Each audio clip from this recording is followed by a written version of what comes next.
মক্কালৈ ৰাওনা শিৱসাগৰৰ 132 গৰাকী হজযাত্ৰী।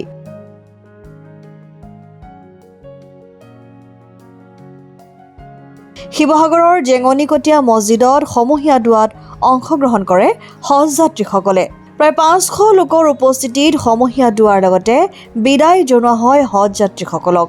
দেশ আৰু অসমৰ শান্তি সম্প্ৰীতি তথা উন্নয়নৰ বাবে পবিত্ৰ মক্কাত দোৱা কৰিবলৈ অনুৰোধ জনায় হজযাত্ৰীসকলক। আজি পৰম সৌভাগ্যৰ কথা যে আজি জেঙনিকটীয়া অঞ্চলৰ পৰা 27 গৰাকীকৈ আল্লাহৰ মেহমান হজযাত্ৰী গুৱাহাটীলৈ যাব আৰু অহা 22 তাৰিখে গুৱাহাটীৰ পৰা জিদ্দামুখী হ'ব।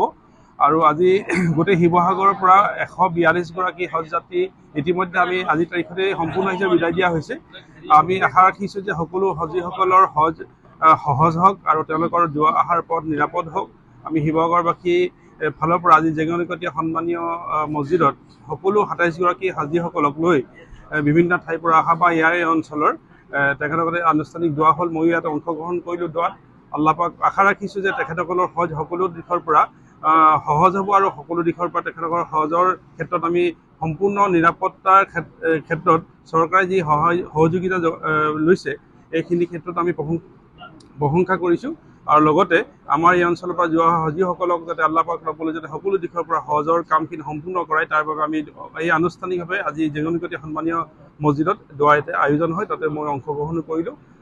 আৰু এই অঞ্চলৰ বাসীৰ গোটেই সমগ্ৰ মানৱকুলৰ বাবে দোৱা কৰা হৈছে যাতে সকলো মানুহ সম্প্ৰীতিয়ে ভাৰতবৰ্ষৰ সম্প্ৰীতিয়ে জীয়াই থাকিব পাৰে।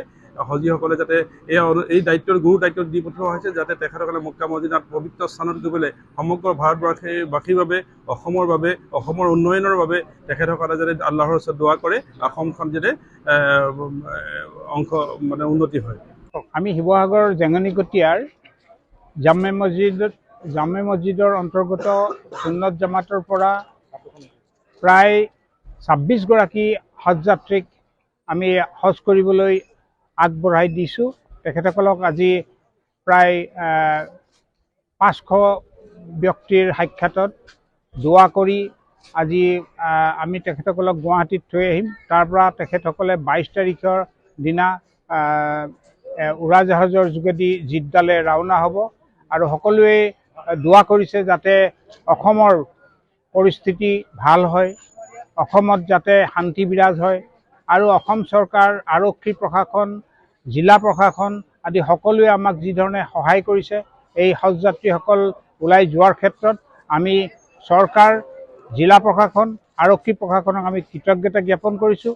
আমাৰ অনুৰোধ ৰক্ষা কৰি তেখেতসকল এতিয়া পৰ্যন্ত আমাৰ হজযাত্ৰীসকলক যাতে শান্তি আৰু সুস্থিৰভাৱে আগবঢ়াই দিব পাৰোঁ তাৰ কাৰণে আমাক যথেষ্ট সহায় সহযোগ আগবঢ়াইছে।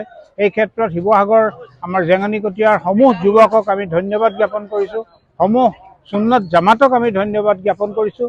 আমি 26 গৰাকী হজযাত্ৰীক আগবঢ়াই নিয়াৰ ক্ষেত্ৰত, হজযাত্ৰীক হজ কৰিবলৈ আগবঢ়াই দিয়াৰ ক্ষেত্ৰত জামাতে গোটেই শিৱসাগৰবাসীয়ে যিখিনি সহায় সহযোগ আগবঢ়ালে আমি সকলোলৈকে কৃতজ্ঞতা জ্ঞাপন কৰিছোঁ। আৰু তেখেতসকলৰ হজ যাতে আল্লাহে কবুল কৰে তাৰ কাৰণে আল্লাহৰ ওচৰত আমি দোৱা মাগিছোঁ। বিসমিল্লাহিৰ ৰহমানিৰ ৰহিম। আজি আমাৰ জেঙনিকটীয়া জুম্মা মছজিদত হজযাত্ৰীসকলৰ যাত্ৰাৰ কাৰণে অন্তিমটো দোৱাৰ আয়োজন কৰা হৈছে।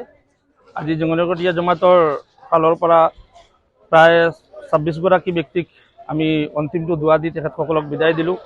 আৰু এইটো কামনা কৰিছোঁ আল্লাহ যাতে তেখেতসকলক হজ্জ মবৰুৰ নচিব কৰে, দান কৰে আৰু তেখেতসকলৰ পৰিয়াল পৰিবৰ্গৰ হেফাজত কৰে আৰু এই হজৰ যাত্ৰাত যাতে আমাৰ দেশখনক সুখ শান্তি কঢ়িয়াই আনে আৰু সকলো জনগোষ্ঠীৰ মানুহ যাতে আমি শান্তিৰে বসবাস কৰিব পাৰোঁ। আৰু এটা কথা ক'ব লাগিব, আমাৰ জামাতৰ ফালৰ পৰা আমি প্ৰশাসনে যিখিনি আমাক চাথ দিছে, যিখিনি সহায় কৰিছে সেইখিনি আমি তেখেতসকলৰ কৃতজ্ঞতা জ্ঞাপন কৰিছোঁ, লগতে ধন্যবাদ জ্ঞাপন কৰিছোঁ। শিৱসাগৰৰ পৰা মিনহাজ আহমেদৰ ৰিপৰ্ট, অসম টাইম।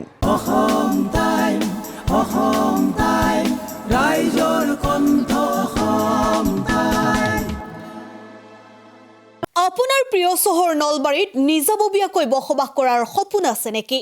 চহৰৰ মাজমজিয়াত মাটি কিনি ঘৰ সাজি লোৱাৰ সমস্যাই দেখা দিছে নেকি?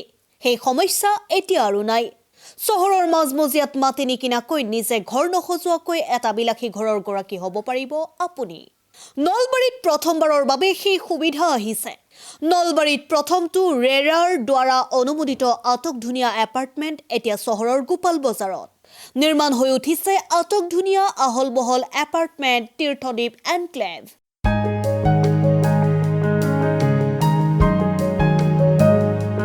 চহৰৰ গোপাল বজাৰৰ DIC পথত নিৰ্মাণ হৈ উঠিছে তীৰ্থদ্বীপ এনক্লেভ এপাৰ্টমেণ্ট।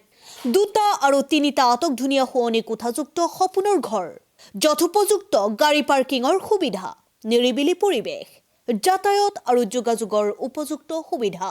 আপোনাৰ সপোনৰ ঘৰখনৰ বাবে ন্যূনতম হাৰত বুকিং চলি আছে।